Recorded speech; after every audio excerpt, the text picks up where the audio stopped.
میری امت کے شریف لوگ، میری امت کے معزز لوگ، میری امت کے اشرف اکمل لوگ، حملۃ القرآن، قرآن کے حاملین ہیں، قرآن کو اٹھانے والے ہیں، قرآن کو یاد کرنے والے ہیں، قرآن کو سینے میں بسانے والے ہیں، قرآن کا ترجمہ اور تفسیر پڑھنے والے ہیں، قرآن کے ساتھ تعلق جوڑنے والے اشراف امتی میری امت کے اشراف ہیں۔ اور میرے نبی نے بیان فرمایا خیرکم من تعلم القرآن وعلمہ، اور کائنات والو تمہیں کائنات کے اندر مختلف چیزوں میں بہتری محسوس ہوتی ہوگی، کسی کو مسند اقتدار اچھی لگتی ہوگی، کسی کو بادشاہت اچھی لگتی ہوگی، کسی کو مالداری اچھی لگتی ہوگی، لیکن میرے نبی نے فرمایا کہ میرے نزدیک خیرکم تم میں سے بہتر وہ لوگ ہیں من تعلم القرآن جو قرآن سیکھتے ہیں، قرآن یاد کرتے ہیں، وعلمہ اور قرآن آگے لوگوں کو سکھاتے ہیں۔ یہ اشرف بھی ہیں، یہ خیر بھی ہیں، یہ افضل بھی ہیں، یہ اعلیٰ بھی ہیں۔ کیوں؟ اس لیے کہ انہوں نے اس دولت کے ساتھ اپنا تعلق بنایا ہے جو دولت کائنات کی سب دولتوں سے اعلیٰ اور ارفع ہے، اور وہ ہے رب کا کلام ہے۔ انہوں نے کلام اپنے سینے میں بسایا۔ اور میرے دوستوں اور بزرگوں، قرآن پاک حفظ کرنے کے لیے، قرآن پاک یاد کرنے کے لیے بنیادی اکائیاں تین ہیں۔ نمبر ایک ہے والدین جو اپنی اولاد کو قرآن کے لیے وقف کرتے ہیں۔ ان بچوں میں سے بھی کچھ کے والدین یہاں تشریف فرما ہے۔ سب سے پہلی اکائی والدین ہیں جو اپنے بچوں کو قرآن کے لیے وقف کرتے ہیں، جو اپنے بچوں کو قرآن کے لیے بھیجتے ہیں۔ دوسری اکائی وہ بچہ ہے جو قرآن یاد کرتا ہے، اور تیسری اکائی وہ معلم ہے، وہ مدرس ہے جو قرآن سکھاتا ہے۔ میں آپ کو قرآن کی فضیلت نہیں بلکہ ان تین اکائیوں کی فضیلت، ان تین بنیادوں کی فضیلت، ان تین ذرائع کی فضیلت حدیث رسول کی روشنی میں بیان کرو۔ سب سے پہلی اکائی کیا ہے؟ والدین ہیں۔ وہ بچوں کو قرآن کے لیے وقف کرتے ہیں، اپنی ضرورت کو پیچھے رکھتے ہیں، رب کے قرآن کے لیے اپنے بچوں کو بھیج دیتے ہیں۔ وہ لفظ جگر جسے بڑی محنت کے ساتھ، پیار کے ساتھ پال کے بڑا کیا جاتا ہے، وہ نور نظر پھر اسے اپنی آنکھوں سے جدا کر کے کہیں گلگت میں رہنے والا پنڈی کے اندر اپنے معصوم لفظ جگر کو اپنے دل سے جدا کر کے وہاں بھیج دیتا ہے۔ کیوں بھیجتا ہے؟ مقصد ایک ہی ہے، یہ رب کے قرآن کا حافظ بن جائے، یہ رب کے قرآن کا محافظ بن جائے، یہ رب کے قرآن کا قاری بن جائے۔ اس والد نے، اس والدہ نے اپنے لفظ جگر کو اپنے دل سے جدا کر کے پردیس کے حوالے کیا۔ میرے نبی فرماتے ہیں یُتَوِّجُ والدہ یوم القیامت، اس حافظ قرآن کے والد کو قیامت کے دن تاج پہنایا جائے گا۔ اور یہ تاج کہاں پہنایا جائے گا؟ یہ اس میدان محاسبے کے اندر، یہ اس میدان محشر کے اندر جہاں اولین و آخرین کا اجتماع ہوگا، جہاں آدم تا جناب محمد رسول اللہ سب لوگ موجود ہوں گے، اولین و آخرین کا اجتماع ہوگا، اور سٹیج سجا ہوا ہوگا۔ ایک سٹیج آج یہاں مسجد میں سجا ہے، علماء ان کے سر پر دستار رکھیں گے، علماء ان کے سر پر دستار رکھ کے ان کو ان کی ذمہ داری کا ثبوت دیں گے، اور ایک وہ میدان محشر کی کانفرنس ہوگی، وہ جلسہ ہوگا۔ اس سٹیج کے مہمان خصوصی خود رب رحمان ہوں گے، اور ان معصوم بچوں کے والدین کو بلایا جائے گا، بلا کر کے رب ان بچوں کے والدین کے سر پر وہ تاج رکھیں گے جس کی روشنی سورج کی روشنی سے کہیں زیادہ ہوگی۔ ان بچوں کو تاج کون پہنائے گا؟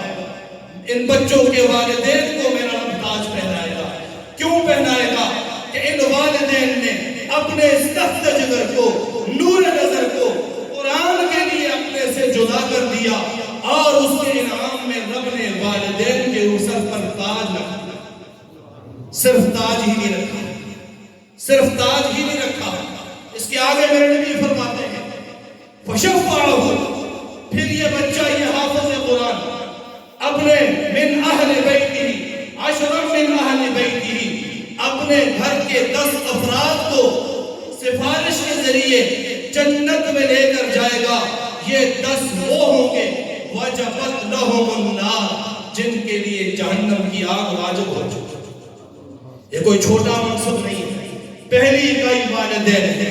میرا رب فرماتا ہے ان کے سر پر میں قیامت کے دن تاج رکھوں گا، وہ تاج جو سورج سے زیادہ تابانیوں والا ہوگا، وہ تاج جو سورج سے زیادہ چمک والا ہوگا، وہ تاج جو سورج سے زیادہ چمکدار ہوگا، میں ان بچوں کے والدین کے سر پر رکھوں گا۔ اور دوسری اکائی یہ بچہ جس نے قرآن حفظ کیا، یہ کوئی آسان کام نہیں ہے، یہ کوئی معمولی کام نہیں ہے۔ رب کے قرآن کو اپنے معصوم سینے کے اندر ثبت کرنا، نقش کرنا، یہ آسان کام نہیں ہے۔ دنیا والوں کو آسان لگتا ہوگا، دنیا والوں کی نظر میں کچھ قدر نہ ہوگی۔ ارے یہ معصوم بچے اس وقت جاگتے ہیں جب تک سب سوئے ہوتے ہیں، اذان سے پہلے جاگ کر کے وضو کر کے یہ دوزانو ہو کر رب کا قرآن پڑھنے بیٹھتے ہیں، اور اسی حالت میں فجر کی نماز کے بعد سے لے کر دن چڑھے تک یہ اسی ہیئت پر بیٹھے رہتے ہیں۔ پھر ظہر کے بعد نہیں، پھر مغرب کے بعد نہیں، پھر عشاء کے بعد نہیں۔ اب جب انہوں نے قرآن پڑھ لیا، یہ دولت انہوں نے اپنے سینے میں رکھ لی، اب اللہ نے کیا دیا؟ دنیا کا بڑے سے بڑا نیک ہے، ولی ہے، دعا مانگتا ہے اللہ سے، اللہ میرے گناہ معاف کر دے، اللہ مجھے جنت دے دے، اللہ جنت الفردوس دے دے، اللہ جنت کا اعلیٰ مرتبہ دے دے۔ دنیا کا ہر بزرگ اللہ سے مانگتا ہے۔ ارے باری جب آتی ہے حفاظ قرآن کی، وہاں پر یہ حفاظ مانگیں گے نہیں، سوال نہیں کریں گے، خود میرا رب کہے گا ارے حافظو اقرا ورتل ورتقی کما ترتل، اے حافظ قرآن پڑھتا جا، ٹھہر ٹھہر کے پڑھ، جیسے تو دنیا میں پڑھتا تھا۔ فَإِنَّ مَنزِلَتَكَ عِنْدَ آخِرِ آیَةٍ تَقْرَؤُهَا، تیری منزل وہ ہے جہاں آخری آیت پڑھ کے تو پہنچے۔ میرے رب نے ان حفاظ قرآن کو یہ مرتبہ اور مقام دیا، انہیں وہاں جنت مانگنی نہیں پڑے۔ رب خود فرمائیں گے اقرا، پڑھ، ورتل، ٹھہر کے پڑھ، ورتقی، جنت کے مناظر طے کرتا جا، فَإِنَّ مَنزِلَتَكَ عِنْدَ آخِرِ آیَةٍ تَقْرَؤُهَا، تیری منزل کون سی ہے جہاں تو آخری آیت پڑھ کے پہنچے گا، وہ تیری منزل ہے، وہ تیرا مقام ہے، وہ تیرا گھر ہے، اس آخری آیت پر تو جس منزل پہ پہنچے گا۔ صرف یہ نہیں، میرے نبی کا فرمان ہے من قرأ القرآن، جو شخص قرآن پڑھتا ہے، جو قرآن یاد کرتا ہے، جو قرآن کے ساتھ تعلق بناتا ہے، میرے نبی کا فرمان ہے کائنات کی ہر چیز اس کے لیے دعا کرتی ہے، کائنات کی ہر چیز اس کے لیے استغفار کرتی ہے، حتیٰ کہ یہ چلتا زمین پہ جب ہے، اپنے گھر سے نکل کر مدرسے تک آتا ہے، مدرسے میں جہاں کہیں یہ چلتا ہے، رب حکم دیتا ہے اپنی نورانی مخلوقات کو، فرشتوں میری کتاب کا طالب علم آ رہا ہے، میرے قرآن کو پڑھنے والا آ رہا ہے، فرشتوں اس کے پاؤں کے نیچے پر بچھا دو، اس کے قدموں کے نیچے فرشتے پر بچھا دو۔ کہہ دیجئے سبحان اللہ۔ بڑا منصب اللہ نے دیا، دنیا والوں کی نظر میں یہ منصب نہیں ہوگا، اللہ کے ہاں بہت بڑا مرتبہ ہے، بہت بڑا مقام ہے۔ تیسری اکائی اس بچے کو حافظ بنانے میں، پہلا والدین، دوسرا خود بچہ، اور تیسرا وہ استاد جو ان بچوں کو پڑھاتا ہے۔ میرے نبی کا فرمان ہے، حضور اکرم صلی اللہ علیہ وسلم نے ارشاد فرمایا ان اللہ، بے شک اللہ تعالی، وملائکتہ، اللہ کے فرشتے، وَأَهْلُ السَّمَاوَاتِ آسمان پر رہنے والی ساری مخلوقات، وَأَهْلُ الْأَرْضِ زمین پر رہنے والی ساری مخلوقات، اللہ بھی، اس کے فرشتے مقرب بھی، آسمانوں پہ رہنے والے سارے فرشتے بھی، زمین پر رہنے والی تمام مخلوقات بھی، زمین پر رہنے والے سارے کے سارے فرشتے بھی، اور اللہ کے ان فرشتوں کی تعداد لا یحصیہا ہے، وہ حد شمار کے اندر نہیں آتی، وہ اتنے کثیر ہیں۔ حدیث پاک کے اندر آتا ہے ایک ہمارا خانہ کعبہ ہے، ایک خانہ کعبہ کے بالکل عین بیت المعمور ہے، آسمانوں پر جہاں بندے طواف کرتے ہیں وہاں فرشتے طواف کرتے ہیں، طواف یہاں بھی جاری ہے، طواف وہاں بھی جاری ہے، وہاں فرشتے طواف کرتے ہیں۔ میرے نبی نے فرمایا جس فرشتے نے پہلے دن طواف کیا قیامت تک دوبارہ وہاں طواف کرنے میں اس کی باری نہیں ہے، اتنی کثرت کے ساتھ وہ فرشتے بھی، وَأَهْلُ الْأَرْضِ زمین والے بھی، حَتَّى النَّمْلَةُ فِي جُحْرَتِهَا یہاں تک کہ چمٹی اپنے بل کے اندر، وَالْحُوتُ اور مچھلی سمندر کی گہرائی میں، دریا کی گہرائی میں، يُصَلُّونَ عَلَى مُعَلِّمِ الْخَيْرِ استاد کی بات بتا رہا ہوں جو قرآن پڑھنے کا ذریعہ ہے، يُصَلُّونَ عَلَى مُعَلِّمِ الْخَيْرِ اس خیر کو کیوں، خَيْرُكُمْ مَنْ تَعَلَّمَ الْقُرْآنَ سب سے بڑی خیر کیا ہے دنیا میں؟ قرآن ہے، تو اس خیر کے معلم کے پر اللہ بھی رحمتیں بھیجتا ہے، اللہ کے فرشتے بھی رحمتیں بھیجتے ہیں، آسمان والے فرشتے بھی بھیجتے ہیں، زمین کی مخلوقات بھی بھیجتی ہیں، اور چمٹیاں بھی، مچھلیاں بھی، یصلون علی معلم الخیر اس استاد کو اللہ نے یہ وصیت دی، اس استاد کو اللہ نے یہ مقام دیا، اس استاد کو اللہ نے یہ مرتبہ دیا۔ کوئی بھی چیز ہو نا اس چیز کی اہمیت اس چیز کی مارکیٹ میں ہوتی ہے۔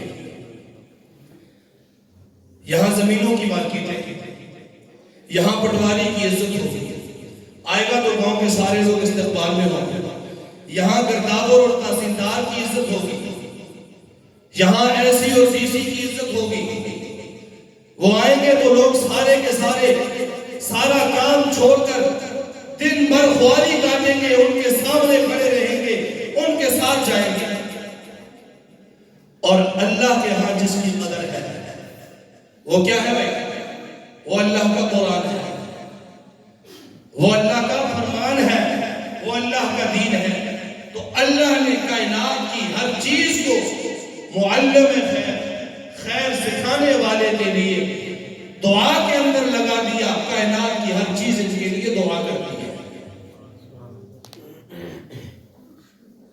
تو میرے واجب الاحترام دوستوں اور بزرگوں، والدین کا بھی مقام، بچے کا بھی مقام، اساتذہ کا بھی مقام، اور پھر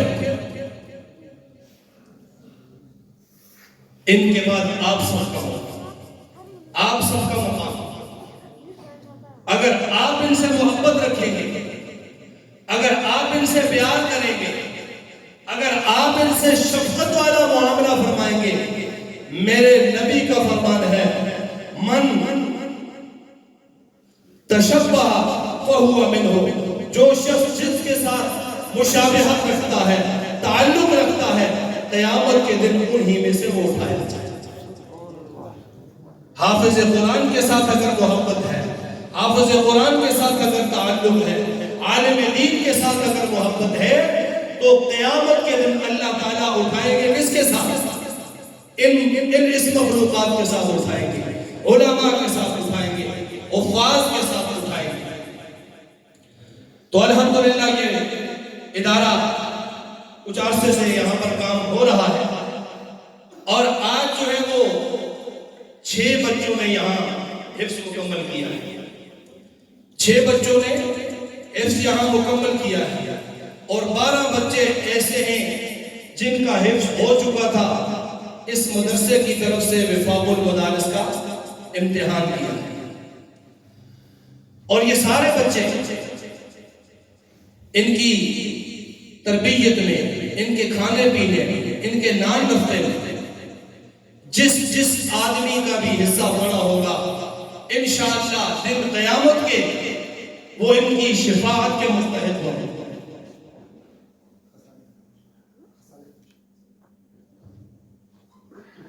تو انشاءاللہ ان اداروں کے ساتھ تعلق رکھنا ہے۔ آج ایسا زمانہ ہے کہ سب سے زیادہ دینی اداروں کے خلاف، دینی مراکز کے خلاف زبانیں کھلتی ہیں، ان پر طعن و تشنیع کیا جاتا ہے، ان کی غلطیاں نکالی جاتی ہیں اور ان پر طرح طرح کے الزامات آج عائد کیے جاتے ہیں، حالانکہ یہ وہ ادارے ہیں جو حکومت سے 1 روپیہ بھی نہیں لیتے، جو حکومت کے بجٹ پر ذرا بھی بوجھ نہیں ہے، اور یہ آپ جیسے اہل خیر کے دی ہوئی زکوٰۃ سے، صدقات سے، فطرانوں سے یہ اپنے پیٹ کی اس آگ کو بجھا کر اللہ کا قرآن پڑھتے ہیں۔ اور اس کائنات کے اندر، خاص طور پر اس پاکستان کے اندر، اگر آج دین کے محافظ ہیں، دین کے دفاع کے لیے کھڑے ہونے والے ہیں، دین کو ہر شکل میں محفوظ کرنے والے ہیں، ترجمہ قرآن کی شکل میں اور احادیث کے ترجمے کی شکل میں، تو وہ صرف اور صرف یہ دینی مدارس ہے، الحمدللہ۔ اور ایک پاکستان کا یہ اعزاز ہے۔ پچھلے دنوں ایک خبر پڑھی اخبار کے اندر، دنیا کے 198 ممالک میں، دنیا کے 198 ممالک میں سے تعلیمی لحاظ سے پاکستان کا نمبر 142، 198 نمبروں میں سے 142ویں نمبر پر آپ کی ساری یونیورسٹیاں، آپ کے سارے کالج، آپ کا سارا تعلیمی نظام کھڑا ہے۔ اور پھر ایک اور تجزیہ جاری ہوا پوری دنیا کے انہی 198 ممالک میں، جب دینی تعلیم کے متعلق سروے کیا گیا تو آپ کا پاکستان دنیا کے سب سے پہلے سب سے پہلے نمبر پر۔ اور یہ قربانی یہ کس کی؟ یہ مدارس کی قربانی ہے۔ آج دنیا میں اگر پاکستان کا مثبت پہلو، روشن چہرہ اگر کوئی دکھا رہا ہے وہ یہ مدارس دکھا رہا ہے۔ آپ یہاں سے کسی ڈاکٹر کے پاس جاتے ہیں، پہلے بورڈ دیکھتے ہیں کہ اس نے MBBS امریکہ سے کیا یا لندن سے کیا، دیکھتے ہیں نا، لکھا ہوتا ہے امریکہ سے اس نے MBBS کیا ہے، اور جو ہے نا یہ لندن سے پڑھ کے آیا ہے۔ پوری دنیا میں آپ امریکہ میں چلے جائیں، فرانس میں چلے جائیں، جاپان میں چلے جائیں، آپ برطانیہ میں چلے جائیں، آپ نے وہاں پر اگر کسی دینی مرکز کو دیکھنا ہے تو اس دینی مرکز کی پیشانی پہ وہ بورڈ لکھا ہوگا، وہ بورڈ ہوگا فلاں عالم فاضل وفاق المدارس العربیہ پاکستان۔ وہاں دینی تعلیم میں پاکستان سند ہے۔ یہ مدارس کا کردار ہے، یہ مدارس کی محنت ہے، یہ مدارس کی قربانی ہے جو پاکستان کا نام پوری دنیا میں روشن ہے۔ اور آج بعض بدقسمت انہی مدارس پر کیچڑ اچھالتے ہیں، انہی مدارس کے مسئلے میں ہمیشہ جو ہے وہ غلط اور نفی رپورٹنگ کر کے مدارس کو بدنام کرنا چاہتے ہیں۔ لیکن الحمدللہ یہ مدارس اپنے روز اول سے، جب سے ان کی ابتدا ہوئی، مدرسہ اصحاب صفہ جناب محمد رسول اللہ صلی اللہ علیہ وسلم نے وہاں چبوترے میں جو مدرسہ شروع کیا تھا، جس کے پہلے شاگرد حضرات صحابہ کرام تھے، حضرت بلال تھے، حضرت سہیب رومی تھے، باقی صحابہ کرام تھے، اس دن سے اس مدرسے نے قسم کرسی کی حالت میں آغاز کیا تھا، کھجورے کھا کر وہ پڑھتے تھے۔ وہ سلسلہ انشاءاللہ چل رہا ہے اور تا قیامت کی چلتا ہے۔ دنیا کی کوئی طاقت اسے بند نہیں کر سکتی۔ میرے رب کا فرمان ہے اِنَّا نَحْنُ نَزَّلْنَا الذِّكْرَ وَإِنَّا لَهُ لَحَافِظُونَ۔ قرآن کو ہم نے اتارا، ہم اس کی حفاظت کرنے والے ہیں۔ اگر قرآن جو اتارا گیا، وہ ذکر جو اتارا گیا، وہ پڑھایا کہاں جاتا ہے؟ مساجد میں، مدارس میں۔ جب اللہ قرآن کی حفاظت کرے گا، اللہ مدارس کی حفاظت کرے گا، اللہ دینی اداروں کی حفاظت کرے گا، دنیا جو مرضی کرتی رہے، یہ مدارس تھے، ہیں اور انشاءاللہ